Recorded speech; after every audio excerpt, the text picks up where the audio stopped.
I'm so grateful for you guys to be tuning in. As we get started, a little introduction. My name is Jazel. I'm a dancer and a certified personal trainer and Pilates instructor, currently based in, I was going to say LA, but I'm based in Seattle. Grew up in LA. But my goal is really to help people find joy through movement, to connect with their bodies, and to build a strong mind, body, and soul. And before we get started, I would love to offer anyone who's tuning in live or to the pre-recording. Oh, I have an echo. Oh, there. Sorry, that was my fault. It's okay. Yeah, I would love to offer anyone who's tuning in live or to the pre-recording a complimentary goal setting session with me, where I work with you one-on-one to really create a solid plan for your fitness goals. Last but not least, I would like to introduce to you Nika, an expressive arts therapist from Art Transfer. And a little backstory, I connected with Nika because I was looking for therapists and other health professionals to share their knowledge and their passion with my viewers. Thanks, you guys. And when Nika told me about her story, it really resonated with me, what she does, and I truly believe that she is doing amazing and also much needed work in the world today. So It's my honor to present to you Nika Nashay. Greetings, everybody. Nika, can you go ahead and just tell the viewers a little about yourself and what you do? So, as Jazel said, my name is Nika Nashay. I currently live in Atlanta, just moved here maybe a month ago from Boston. And a few years ago, like, I'm not sure what questions you're going to ask me, so I don't want to get into it too much, but yeah, I was born and raised in Montreal, Canada, and kind of moved around a lot. And I've always had a passion for helping people and for the arts. And so I've been able, by the grace of God, really, to find a program that offers both together at the same time. And so, yeah, because of all of the things that I've been through in my life, I'm here today, and I've started a business to try to spread that around to other people as well, because I know that it was definitely needed for me. Yeah, that's awesome. So when we talk about expressive arts therapy, can you tell us what that is and how it's different than regular talk therapy, or is it even different than just art therapy as well? Mm-hmm. So the difference between expressive art therapy and any other type of therapy is that it's really new. It's about a little over 70 years old, and it's an alternative to talk therapy for the simple fact that a lot of people sometimes have a hard time articulating themselves. And so we utilize the arts as a backdoor to kind of help people navigate those different areas that they may be dealing with, whether it be trauma, depression, anxiety, any mental disorder, really.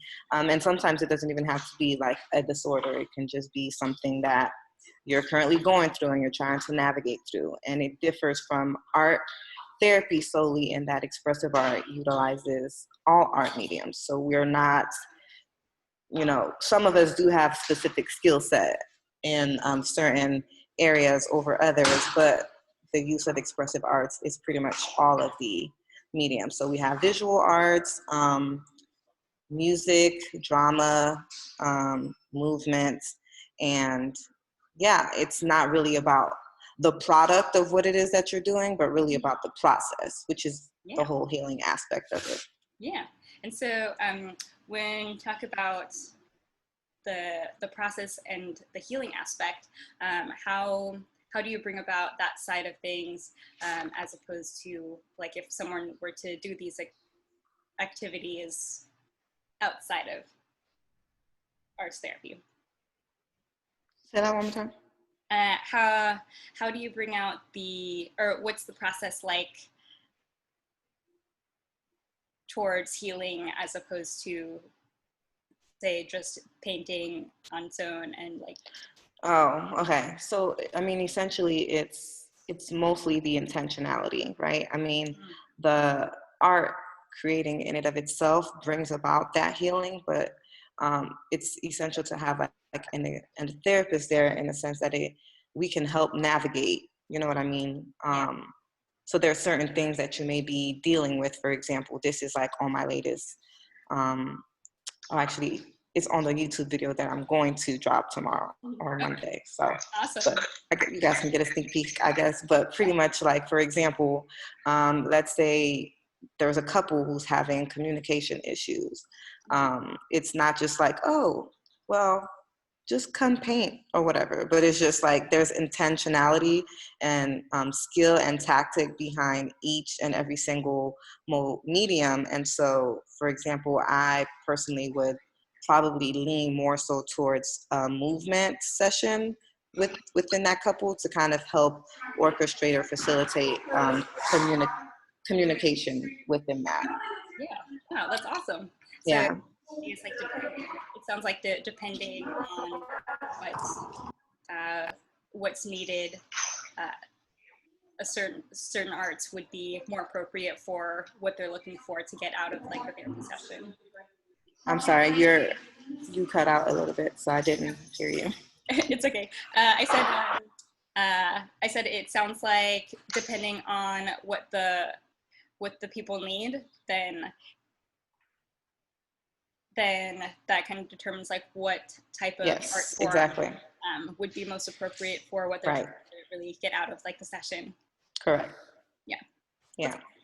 And so prior to COVID and and the shutdown, how are you holding like these sessions? Would they be like one-on-one? Would they be group sessions, or kind of a mixture of both?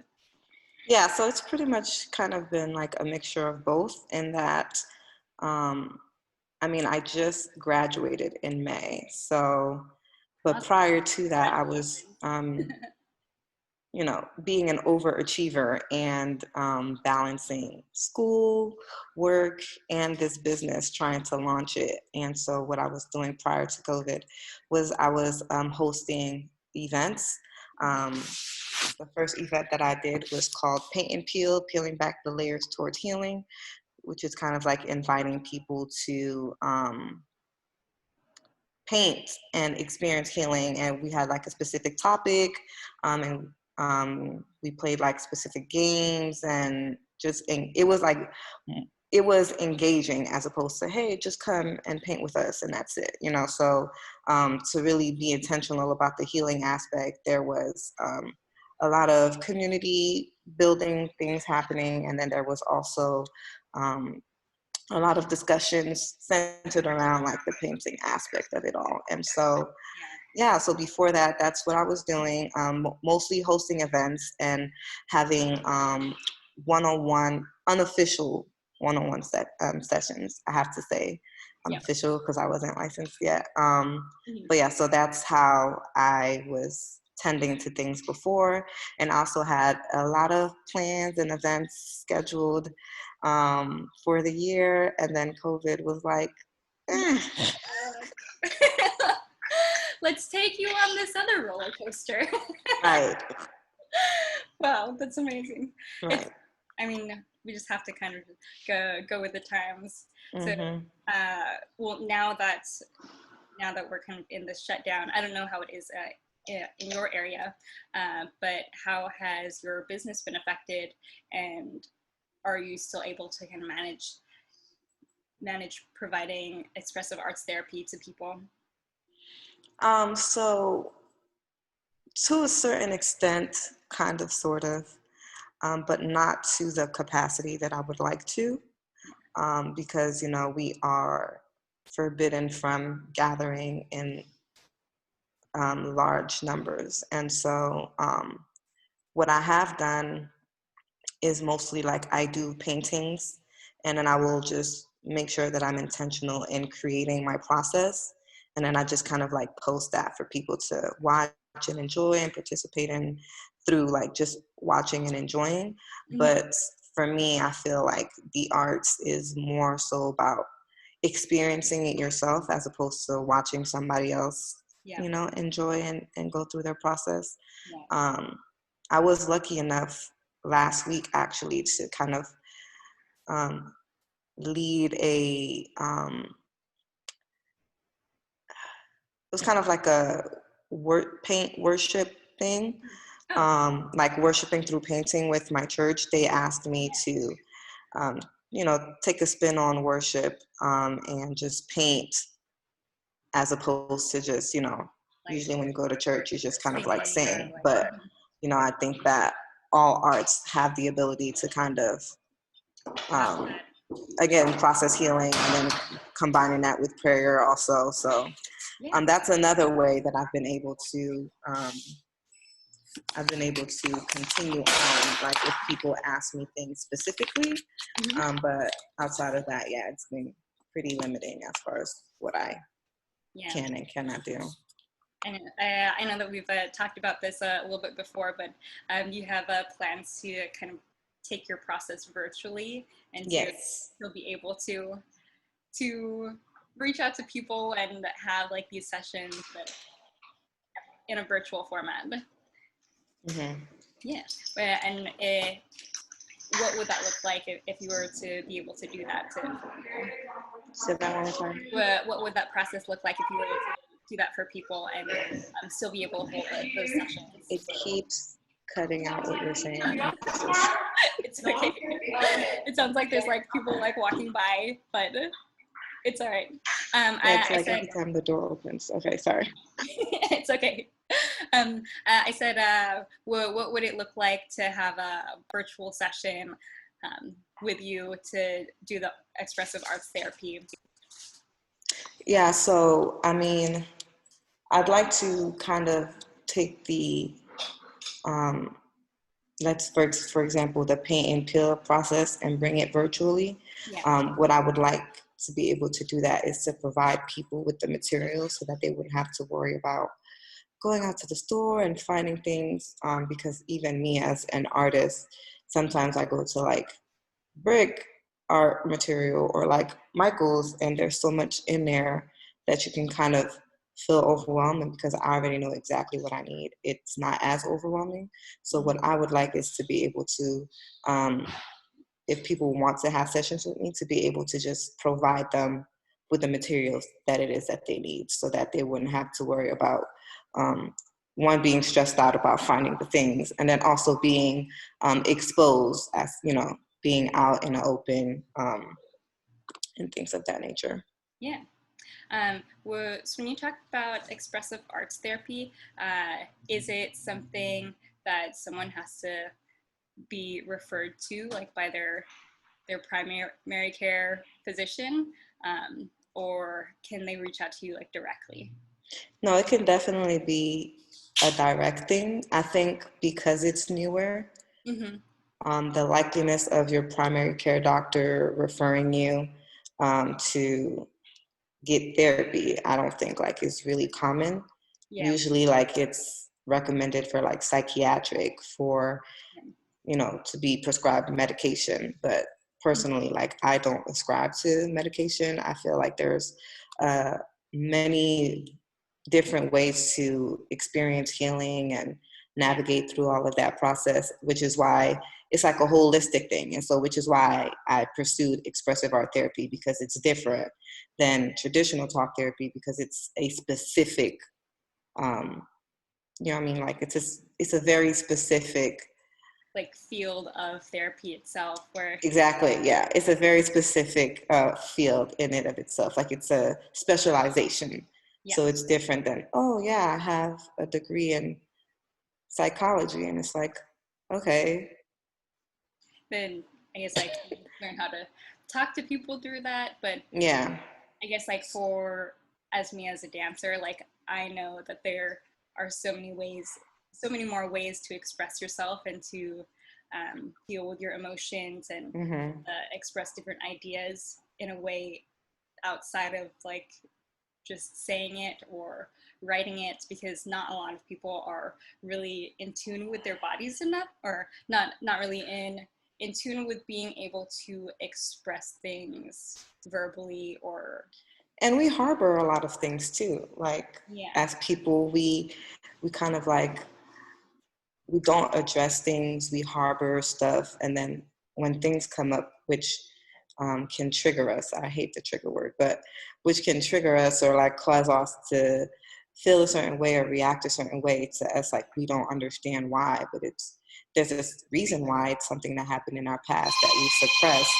and what we need to do is address it. But like you said, we have difficulties like vocalizing things sometimes. Sometimes it's hard to talk about it, and you don't necessarily always have to talk about it. There's different ways to navigate and explore and release those things without, you know, suppressing it some more with medication, or, you know, forcing yourself and then becoming defensive and like trying to talk about it and then becoming frustrated because you can't find a word and stuff like that. So yeah, I think that's so important for people, especially in today. Like, I feel like mental health is probably most needed in today than I've ever realized it before. And you know, we do need those outlets because, like you said, like not everyone's able to verbalize them in a way that that gets it out of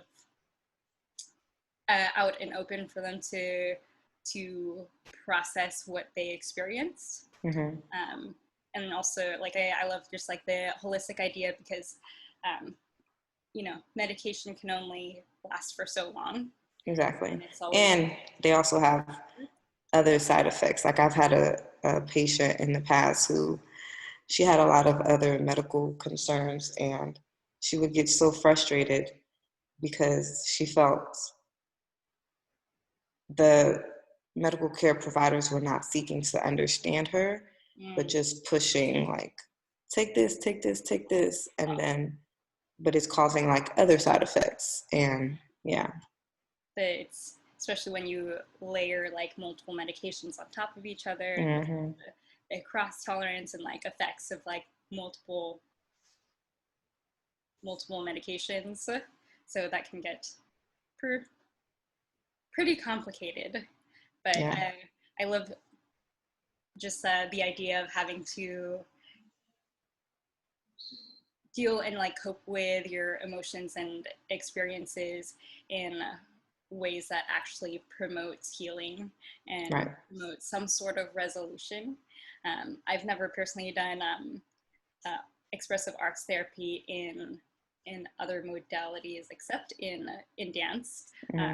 But I guess in that sense, I've never even done it where dance was specific. Actually, no. Kind of cross that. Well, I mean, I was going to say, it doesn't always have to be like reactive, and it can be a proactive thing in that like, hey, I'm doing this, and it can just be like part of your self-care, which, you know, if you manage your self-care and your keep your peace and things like that, that's better than, oh, something's happening and now I'm trying to correct it and arrange it.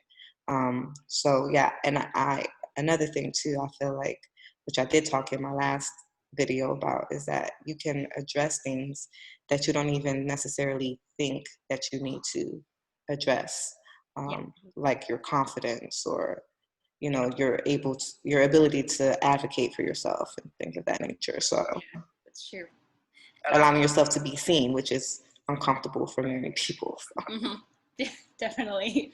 It's I have to say, like when I first started, I mean, still a little bit now, but like when I would do my live videos, I would literally be just like sitting in front of the camera for about like 30 to 45 minutes being like, am I gonna go live?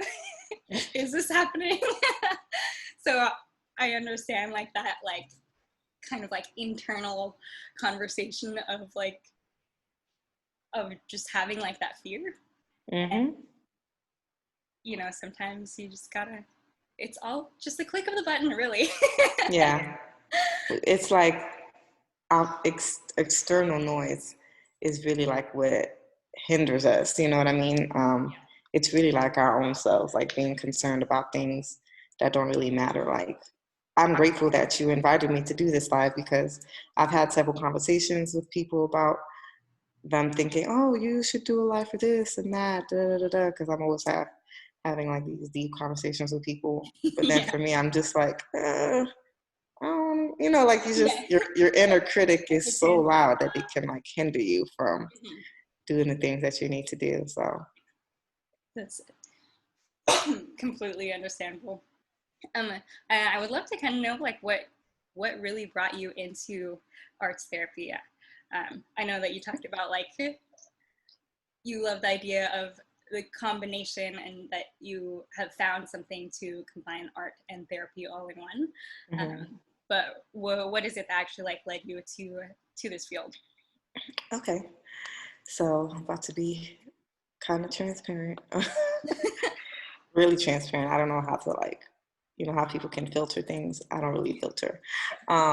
So growing up, I just always had like a love, passion, and desire for the arts. I don't know, I was just gravitated towards it. And I'm from a Haitian culture where there was a lot of music involved and, you know, food and things of that nature. And something that I personally like really loved was singing and dancing. And I remember I would like watch things and people on TV and things like that and be like, yeah, I'm gonna be a singer. Da, da, da. Like I really loved Whitney Houston or whatever. And I remember like I was probably like 6 or 7. And my mom, I told her that that's what I wanted to do. And she was like, oh, you're not gonna do that. You're not gonna do crack. Mind you, I'm 6 years old. I'm like, what is crack? What are you talking about? And so she kind of pretty much shut down or tried to shut down like everything arts related because to her, like in her mind, you can't make money doing that. Like you need to focus on things that are going to make you money, which in most Caribbean cultures and even African cultures, like either you're a doctor, nurse, or an engineer or a lawyer. And if you're not one of those 4 things, then none of that matters. And so luckily for me, I have a rebellious spirit. And so I was able to continue to like nurture that part of myself. And like I would put on shows for like I would put on plays for like my family and like really bootleg, but it was, you know, it was expression. And then as I like began to get older, I would kind of like dibble and because my mom wouldn't support it, I would dibble and dabble in the free things that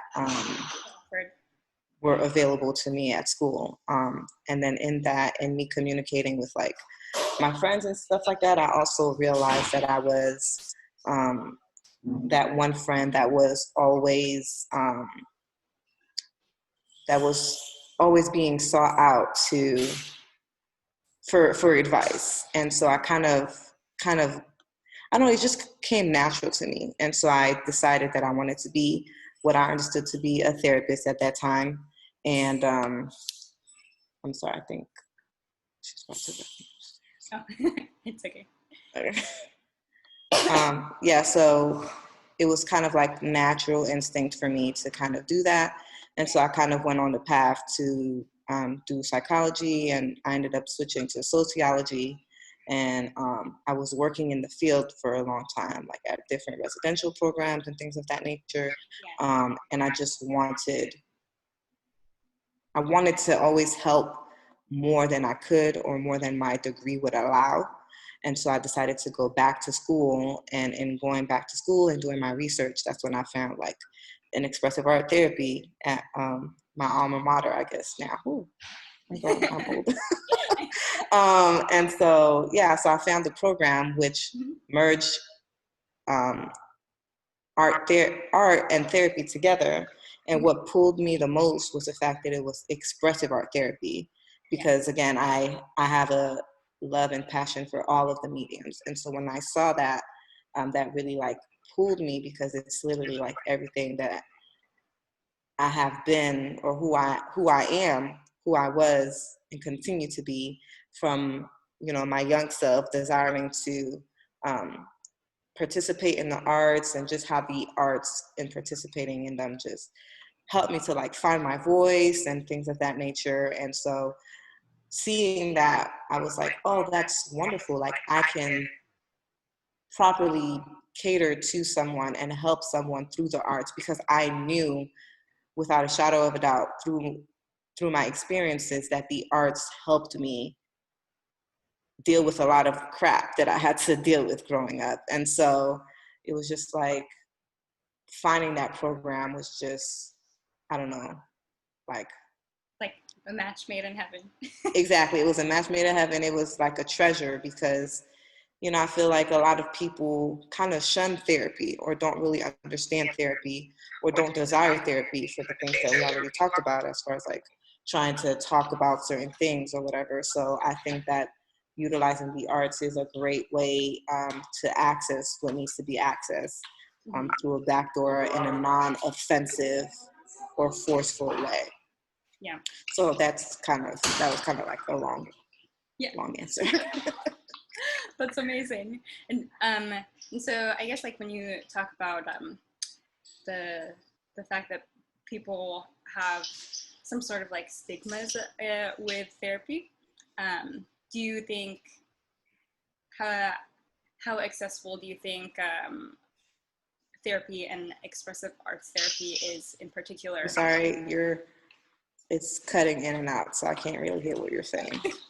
Can you hear me now? No. No. Okay. What about now? Oh, now I can. Okay. I was saying, how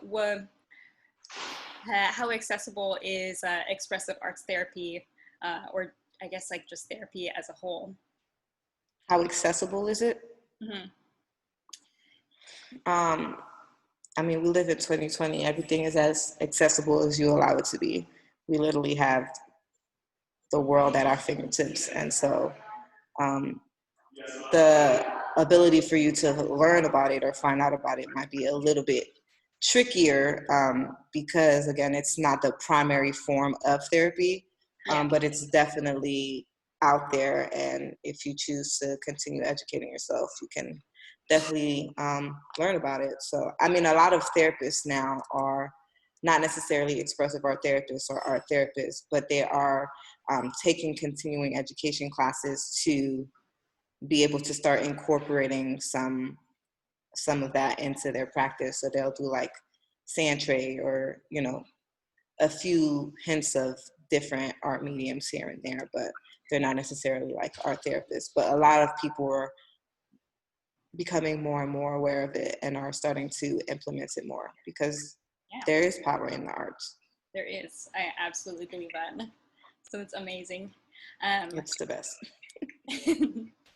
So a little sneak peek. Me and Nika are doing a little collaboration. So me just growing up in dance, and Nika with all of her amazing talents. We are actually going to hold a full virtual, basically a virtual live performance. It's going to be very, well, we're hoping to make it very interactive with all of the artists, and we have all different artists. On my side, I brought in a few of like amazing talented dancers that I know.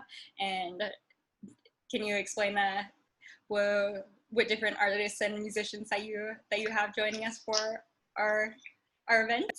Yes, I can. So I have, like she said, we are collaborating to do this virtual art expression, and she'll be dancing, I'll be painting, and we'll have other dancers that she's recruited. And I have one of my friends who actually went to school with me at Leslie, and she's a dance therapist now. She'll be joining us as well. I also have some friends who are musicians who will be joining us. I have one of my good friends, his name is Jonathan. He plays the bass. I also have my friend Christian, who is an awesome saxophone player. I think he's in here in Instagram side of it. I have my really good friend Raven. She's going to be playing. She's a drummer. She's also a really good cook, but she's going to be doing some drums for us, and Jonathan has a friend who's going to be playing piano. And then I have my friend Alyssa, who also went to my same program. She's also going to be dancing. And Alyssa, I mean, I hope I'm answering the question, but I just want to, I'm so thankful. Oh, okay. So I have Alyssa who's going to be painting, and then I also have my friend Kyla. So yes? Hi, sure. Christian. Sorry, guys. I'm about to migrate to a new room. Yeah, I'll be right back. Okay. So we are doing a little intro. I think I'm still on Facebook with you, but that's fine. The virtual event that we're doing is going to be on Saturday, July 25th. It will be in the afternoon, evening. We're still setting all of the details, but I'm super excited to just be putting on this event for you guys. It'll be an entire collaboration of all the artists that we mentioned. So dancers, artists, musicians. We're also having some poets and people who are going to be speaking as well. And how this will work, we're crossing our fingers, we're gonna get all the tech right, is the musicians will be playing and the dancers will be improvising to the music or the spoken word. And from the dancers or from the painter's side, they're going to be painting and creating a piece based on the dancers' movements. This will be the first virtual performance that we put on, and it will be from people of all different areas of America. I'm not sure if we have any internationally, but I'm super excited to be bringing it to you guys and just having like basically just like an art, dance, music jam all in one. So if you guys have any questions, I'd love to answer them. I'm going to also pull up and see if anyone asks some questions on Facebook while we wait for Nika to hop back on. Let's see. Alyssa, hi Alyssa. Suki's here. Awesome. All right, here we go. Go live.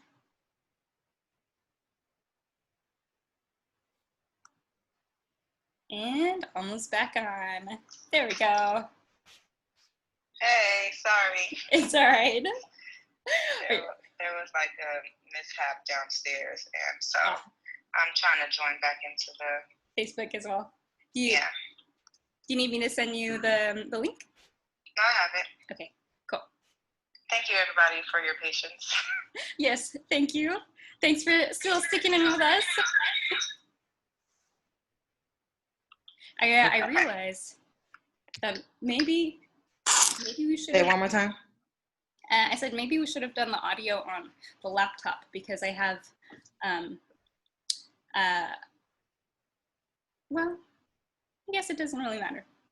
Yeah, I think it's able to pick up the sound either way, but hopefully there's no echo in the audio. Yeah, for me it's I can mute. Let's see, I was just telling everyone the details. There we go. I can mute my. Can you hear me? Yep. Oh, okay. Yeah, I can mute my computer, but I can't mute my. Oh, I see. Yeah. Your phone. That is true. That makes sense. I was thinking like, oh, I can like turn the volume down, but I don't know if that would also turn the mic off. Yeah. We're still working with tech, guys, so please apologize. Or I mean, I apologize. You guys don't apologize. But I was just telling them the details. Well, we have a date set, Saturday, July 25th. And it'll probably be, so I'm in Pacific time and you're in Atlanta, so that's Eastern time. Mm-hmm. Yeah. Well, we probably won't have it like super late in the day because we want to have enough time to go through like all the painters. And I was just explaining how the event will work. We'll have the painter is painting, creating a piece based off of the dancer's movement and also being inspired by the music. And the dancers will be dancing and improvising based on like the sound, whatever. And just how they feel. Yeah. Yeah. So it'll be awesome. Expression. Something I was saying, sorry, before I had to do this transition. Oh, yeah. I'm kind of frustrated, but it's okay. It's Alyssa, so before I talk about Alyssa, I also have another artist who's going to be joining us on the 25th is Klyla. She actually encouraged me a lot to start like this program and really tap into my artistic self or into the title of an artist, because, you know, when you have a title, it's very like, it could be stressful, you know. It's just kind of like, oh, you're an artist, things have to be like this and look like that and be this way and that way. And so she really like encouraged me to, you know, I had to do an art portfolio to apply to my program. So she really helped me with that and encouraged me to really start up. And she's going to be a part of this artistic expression on the 25th. She's actually going to be doing spoken word. And then Alyssa, I'm super grateful for her because she really helped me for like my very first event, my paint and peel event, because I was, like I told you earlier, like I think big. And so when I think big, sometimes I can overwhelm myself with all of the things that need to be done and addressed and things of that nature. And then sometimes I'm just kind of like, I don't know if I can do it all, but she's been like super gracious and super helpful. So yeah, I'm really excited to have her. She's also like a really, really amazing artist. So I'm trying not to let my inner critic scream in my ear, because I'm like, you sure you want to paint while she's painting? You know, like, like you're gonna have to go up and painting against that. Right. That's awesome. So and then I guess like with the events, we've still kind of been discussing the theme, and we definitely want to address just having it supporting the Black Lives Matter movement. But I liked the idea that you brought up of, I guess, like titling it "Where's the Love." I'd love to kind of know like what brought you to having that theme. So the "Where's the Love" theme. Without making it too long. So long answer short. I think that the root of the issues that are happening around this Black Lives Matter movement is really like a heart issue. And I feel like because of people's heart not being in the right place or being tainted, whether it be by trauma or personal things, it causes the injustice to be as prevalent as it is. And so I think "Where is the Love" is fitting, because it's really like a question, like, where is the love? Why is it, like, to me, it blows my mind when I watch videos of police officers arresting different people of different races, and the grace that's extended to those who may look like them, and then the, you know, grace that's clearly not extended to those who don't. And so, yeah, I really think like it's a matter of like the heart, and until the heart is fixed, corrected, and pierced through with light and love, then there's no law that can be put into place that's going to change anything, because you cannot change somebody's perspective if you don't change like their heart, you know, or if they don't change their heart. And so, yeah, that's where "Where's the Love" came into play for me. Yeah, that's awesome. And like, it's I feel like obviously it's just been such a rooted issue that has blown up to what it is today, and just like generations of, I guess, like lacking that love, or lacking having that compassion or perspective and being empathetic with others regardless of their race or ethnicity or like what country they're from, I think has really just kind of brought us to where we are today. But I feel like with the Black Lives Matter movement, we're really starting to see a shift in perspective of a lot of people, and for them to just have like this new like knowledge and realize, wow, this has been happening for so long. Why? And I don't think it's a coincidence that it's happening right now, like the way that it's happening, because I feel like it's kind of like scaffolding, right? Or like an onion, you have to peel back certain things. And so like from back in slavery and being kind of sort of free from that, you know, there were things that needed to happen to kind of start opening people's eyes smaller, little by little. And then now that, you know, before 2020 and all of the craziness started happening, there was a lot of awareness being brought around like mental health, and a lot of people were starting to become more open and receptive to it. And so I think that it was the perfect way and segment and transition to now have this, you know, dialogue of kind of go in this direction, because now it's kind of like, oh, okay, yeah, this is like a heart issue and this is like mental health, because again, rules they're very limiting. You know what I mean? Like that's been proven in like history time and time again. Even in like,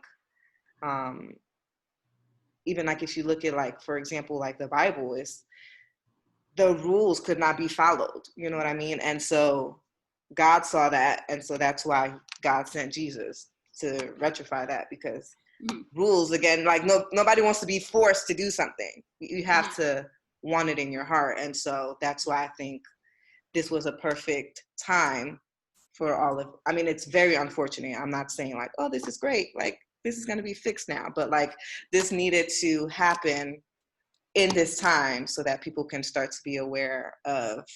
It had to be like the entire like combination of, I mean, I actually think like COVID itself had a big part in allowing people to kind of just like slow down and start to realize like, oh, I do have emotions, I do have feelings. You have to sit with yourself. You don't have anything else to occupy your time. Exactly. And so I think that in itself, like, just brings back the humanity in a lot of people. And it allows us to realize like how important our mental health is, and how important our past experiences and how we've dealt with past experiences really shape us to what we are today in terms of like our beliefs, our values, and how we treat ourselves as well as how we treat other people. And you know, it is a lot of things going on right now are very unfortunate. Like there are a lot of people dying, and in multiple ways. But I think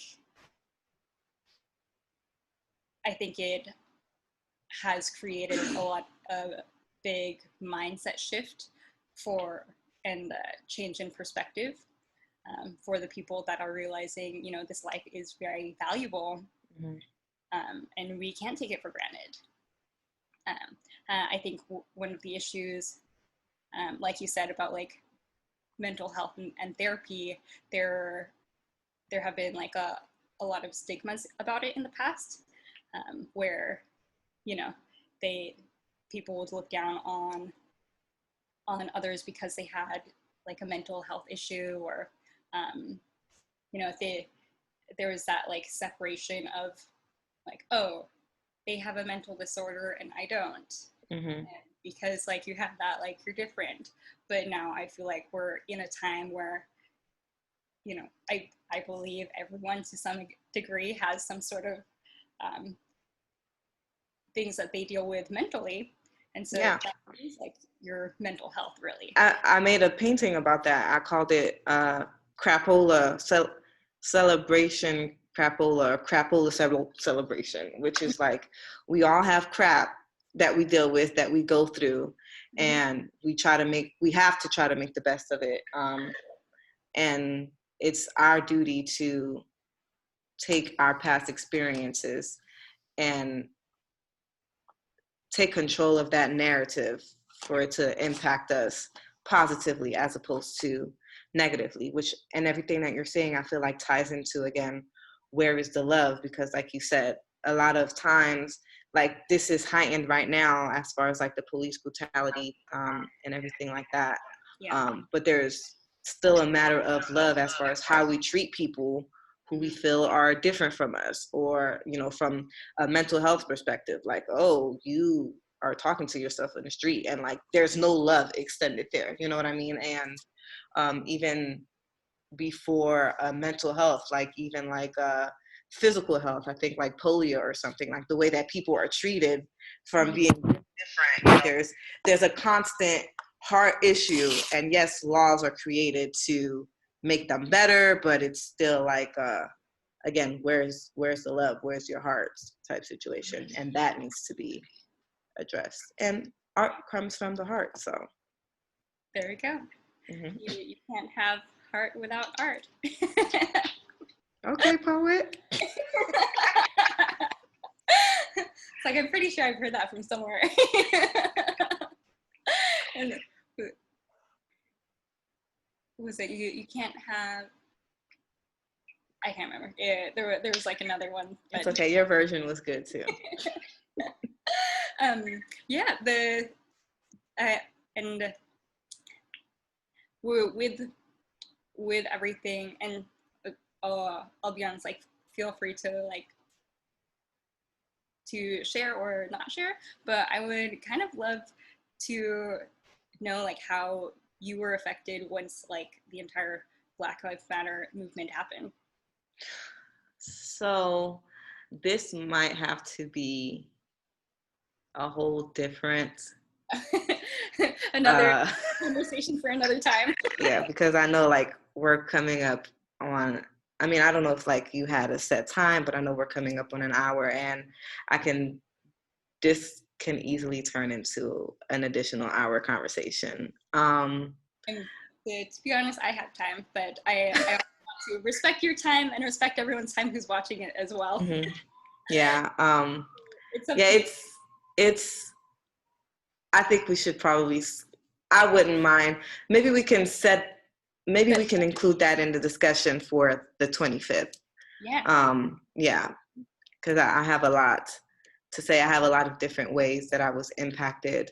What I will say is, I'm not sure if I mentioned this earlier or not, but I was born in Canada.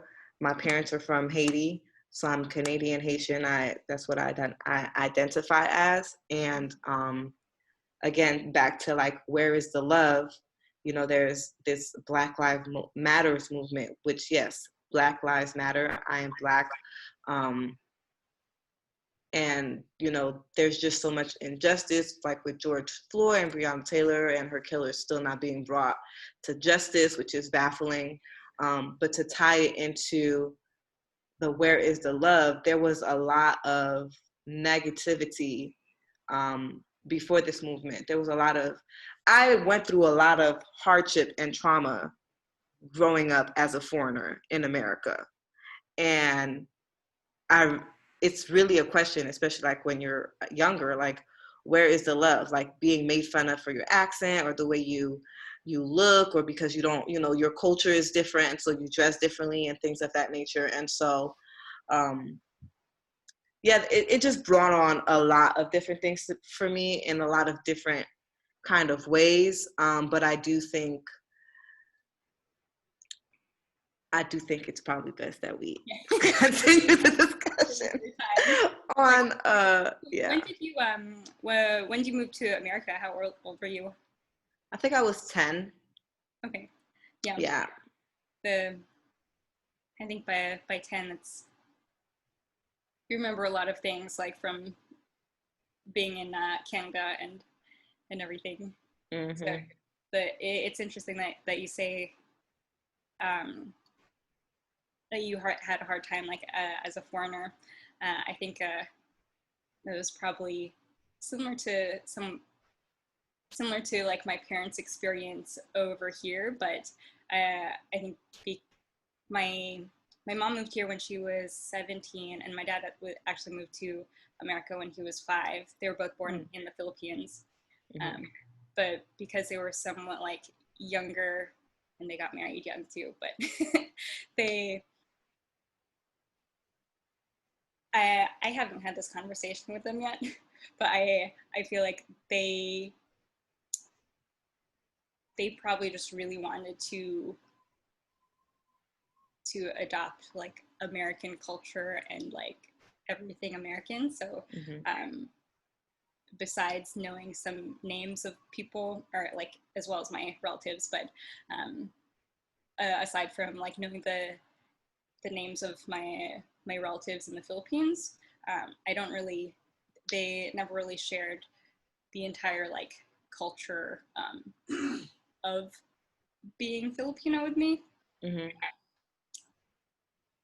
Because they didn't teach me Tagalog, but I was around, my relatives who were here, so we had Filipino food, and some of the churches that we went to, they were around.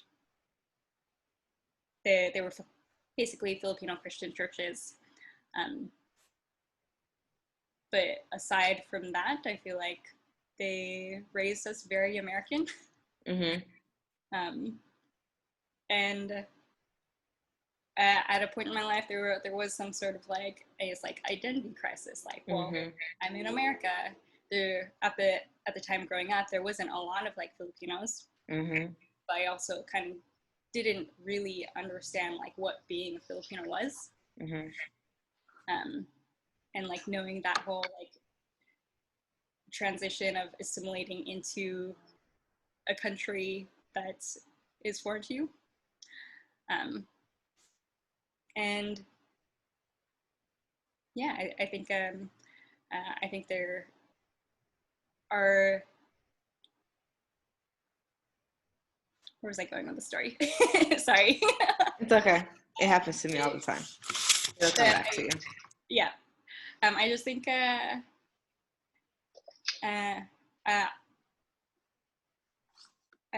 been having a lot of, I guess, like just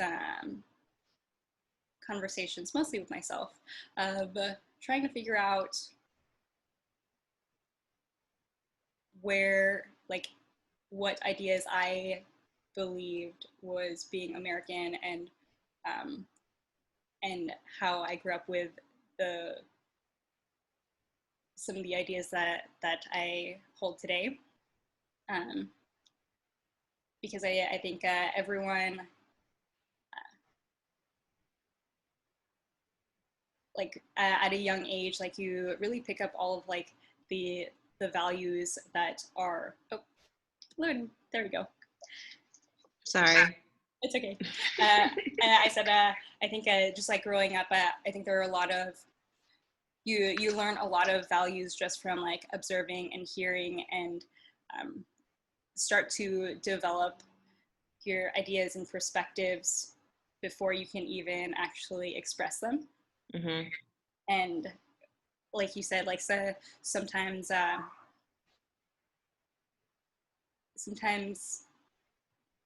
you have to think like, where is the love in all of this, and like were you taught love about every aspect of your life? Like maybe you were only taught love to love people that looked like you, or maybe you grew up learning like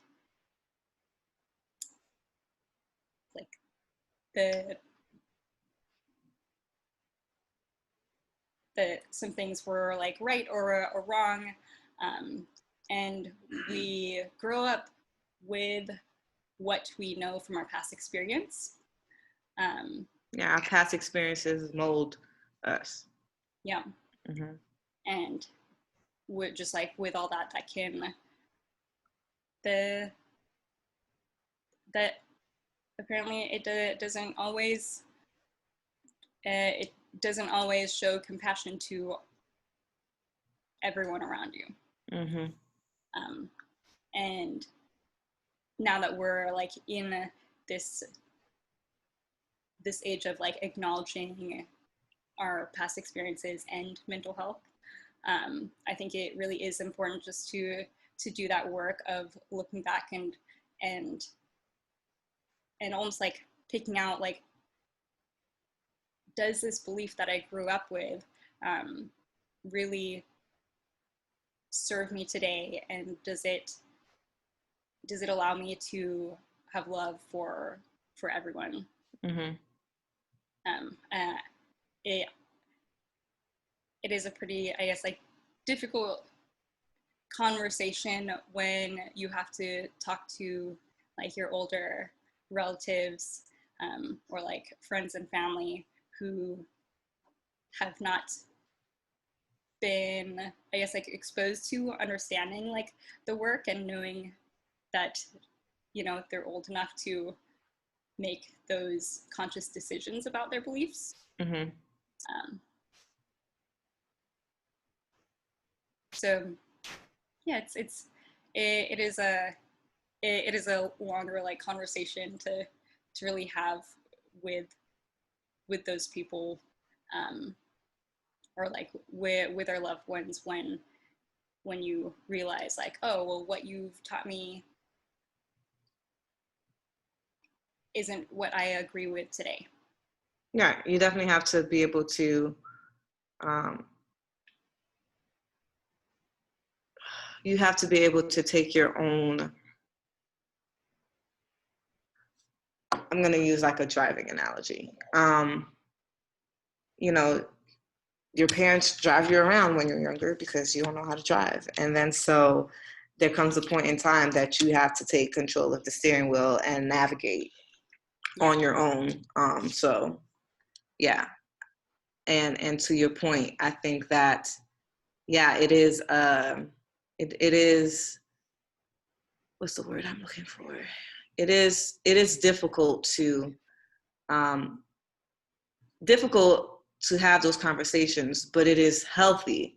Like oftentimes we avoid trying to have complicated or difficult conversations.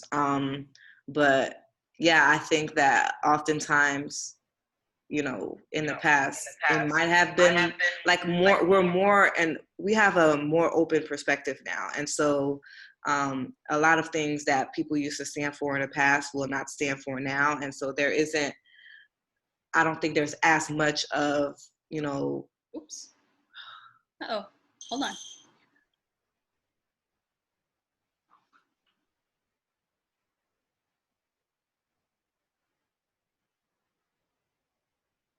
Oh. Can you hear me? Hold on. Going back on. I'm still on. As soon as I see you going, I'll ask you. Let me take this time to turn on my Wi-Fi. Sorry guys, technical difficulties. Thanks for bearing with us.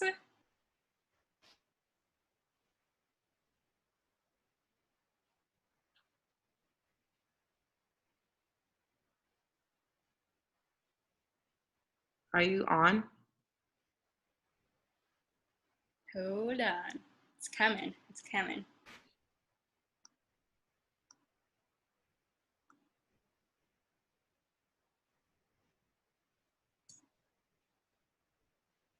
Anyone watching via Facebook or Instagram, you're more than welcome to comment if you have any questions. We'd love to know.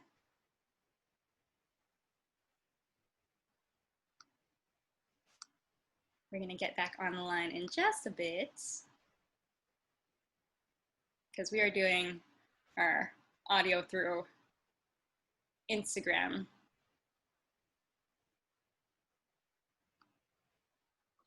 Can you hear me on here? Bear with us. Hello, everyone on Facebook. Feel free to comment if you have any questions. If you're just tuning in, I was just having an amazing conversation with Nika Nishay. She is a expressive arts therapist over in Atlanta right now. And we are about to get connected again on Instagram. Oh, hold on. Whoops. There you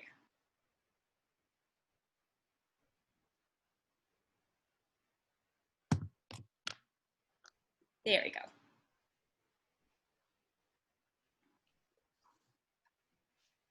Connecting.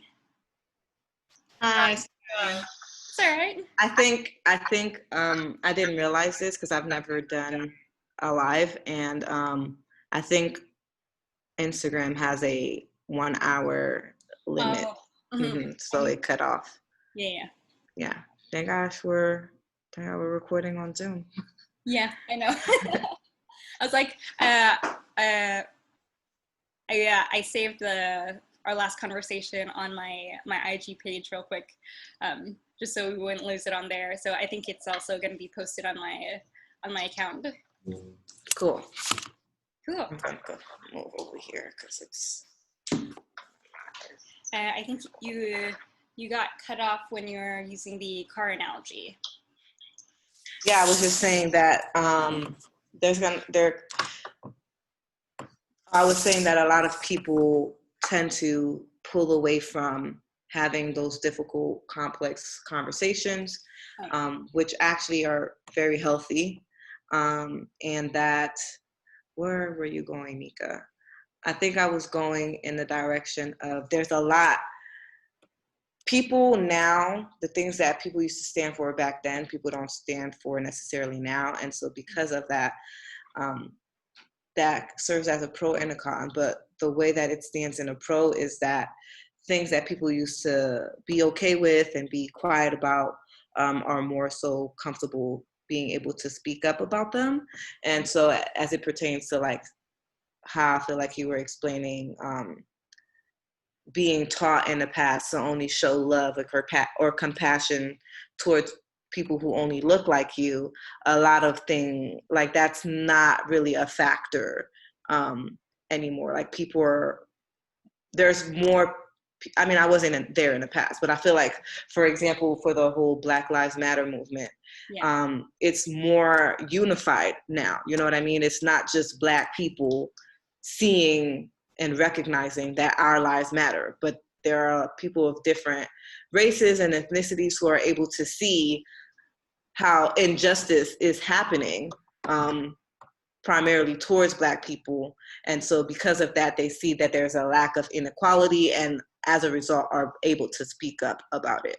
And so, yeah, I think that it may be like, there are a lot of, especially I feel like for people of different cultures, being able to stand up and communicate with their parents or loved ones or whoever raised them to say like, yeah, no, whatever you have tried to instill in me or tried to teach me is like bad. It's not bad, but it's like, I don't necessarily agree with, you know what I mean? Like, and a lot of them I feel are subconscious things that are being communicated to the younger people.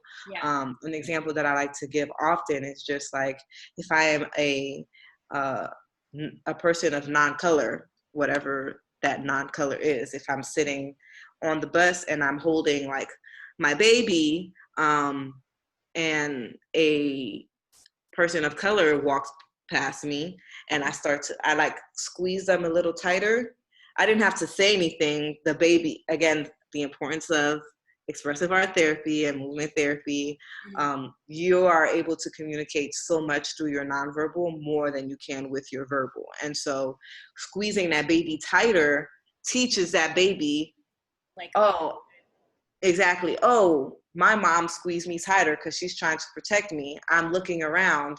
Oh, this is this person that's here. So I need protection. I need protection from Black men. I need protection from Black people, or I need, like, however you do it. And so I feel like, yeah, Yeah, no, that's awesome. I think there, like you said, like there are just so many ways to communicate ideas, beliefs, and perspectives in a nonverbal manner. Mm-hmm. I think it would be really interesting to use expressive arts therapy as a way to, I guess, like mend that like connection with this generation and like past generations. Mm-hmm. How do you see expressive arts therapy as being able to one, just like open up that communication in a nonverbal manner, I guess, like initially, and hopefully allowing that vulnerability, like through expressive arts therapy, to lead into an actual like dialogue? Mm. That is a tough question for the simple fact that I think so large. So yeah, I'm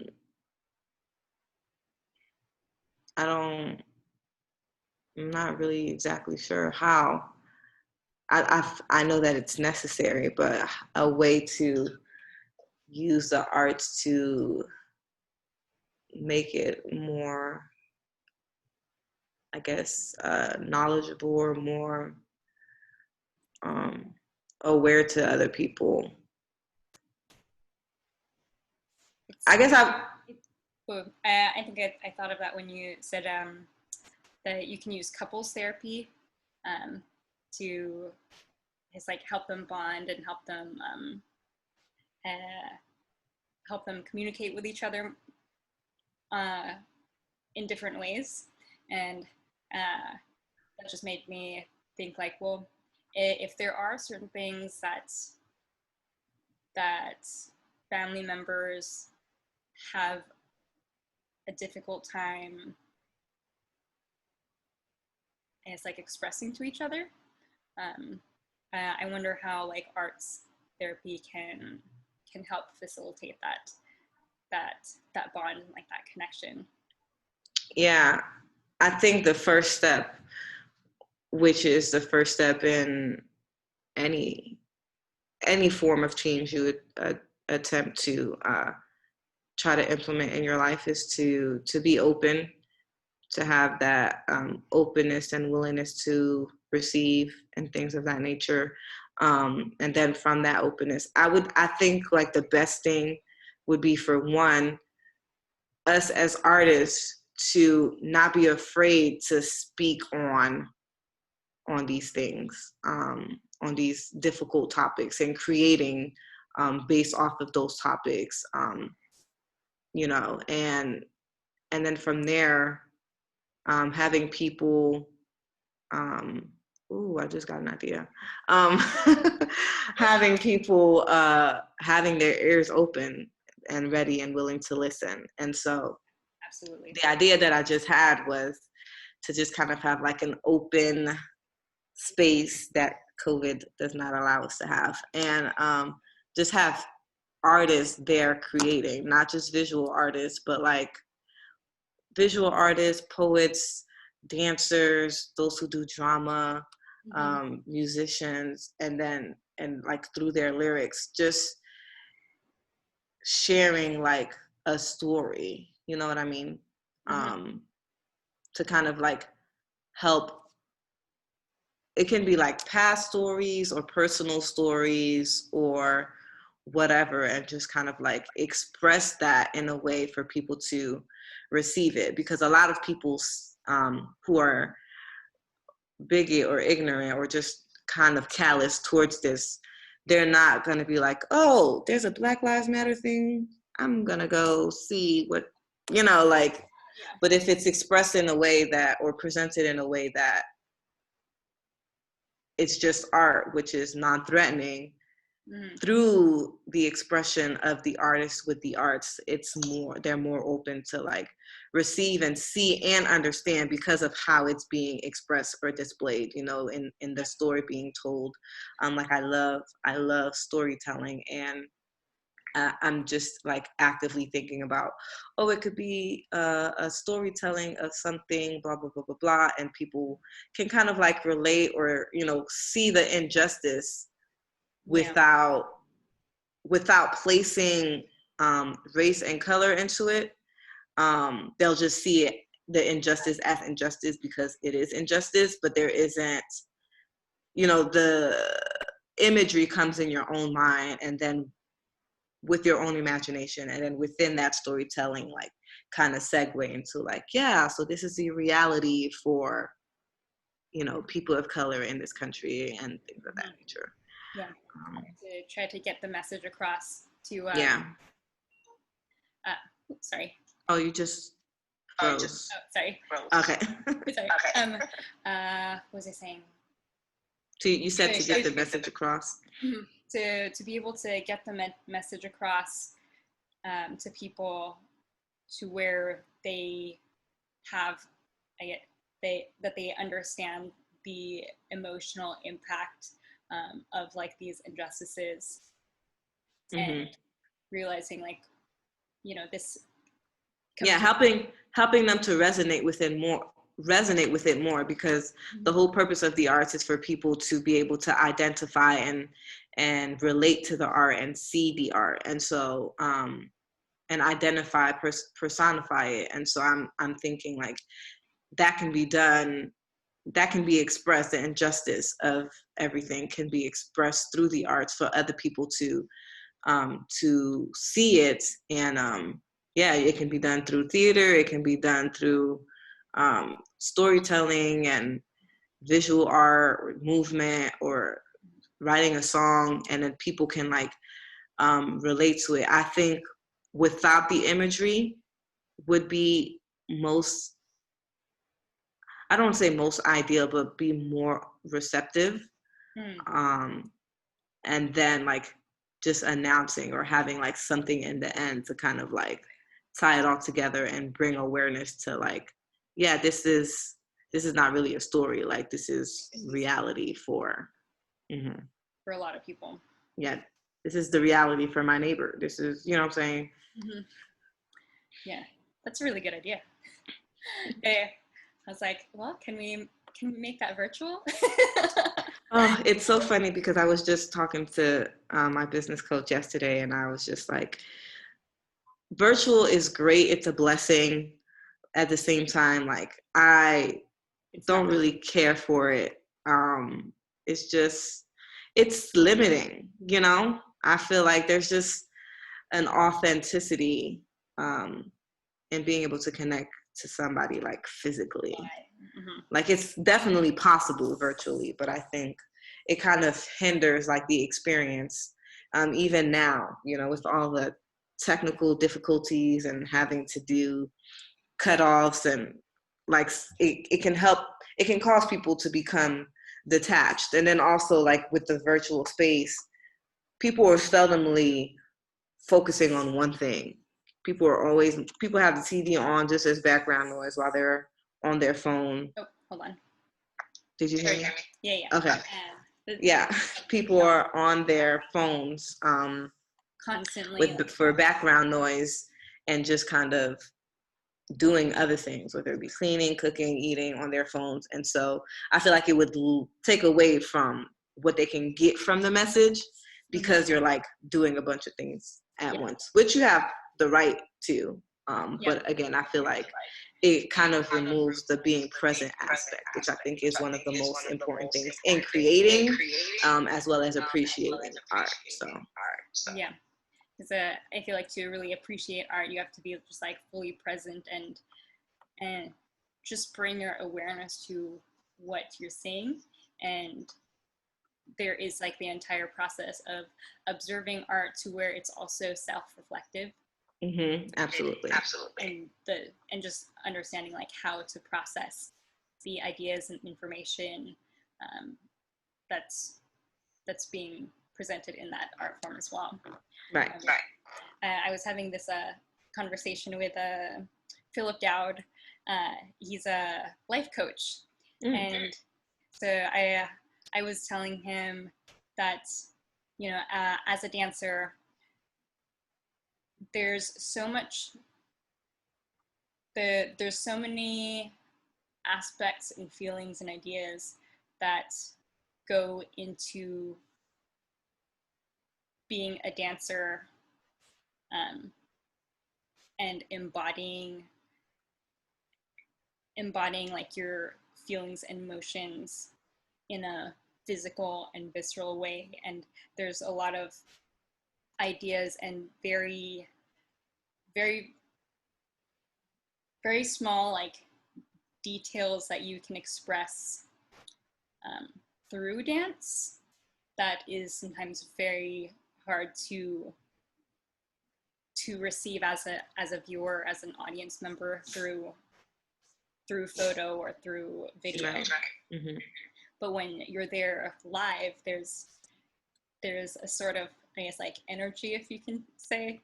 No, that's absolutely true. I feel like that's true even of for example, like music, you know what I mean? Like being at a live like band concert or whatever, it's completely different than me trying to watch it on YouTube or something. Or even like, I think what kills me is something that's hilarious to me is when people are at events and instead of participating and being fully present, they're like looking at it through their screen, but like you can see it live right here if you just, you know, just took a, like you're not allowing yourself to experience what's happening here. Like, you're gonna want to remember this time, but you don't need to, you need to be present to remember. You know what I mean? Yeah, exactly. Yeah, so I think like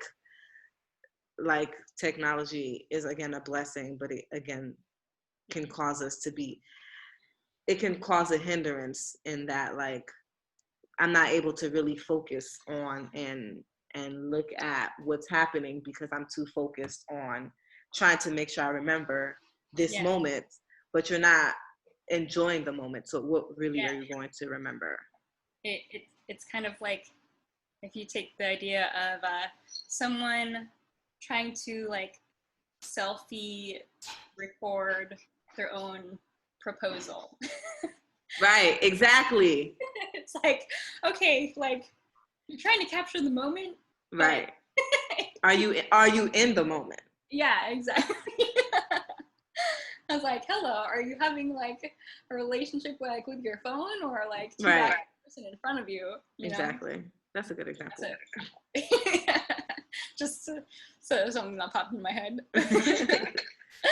But yeah, well, I'm super excited to be doing the virtual art event with you. And again, it'll be such a fun like collaboration, and I can't wait to meet like all the other artists and musicians that are going to be joining us. And yeah, I'm like really super stoked. I hope we can get like this whole tech issue figured out, and so we don't have to come across it again. Yeah. We might have to do like a run through or so just to like, maybe this person's on and this person's on. But it'll definitely be just like a fun collaboration overall. So, it will be. I'm excited too. Thank you for finally allowing me to do a live, long overdue. Yeah. Well, I guess the last question. I mean, I had so many questions in my head, but but I know it's getting late and that we should wrap it up. I would love for you to just share the different ways that people can reach out to you and get a little bit more information about art transfer and how to just connect virtually and possibly have a session with you as well. Yes.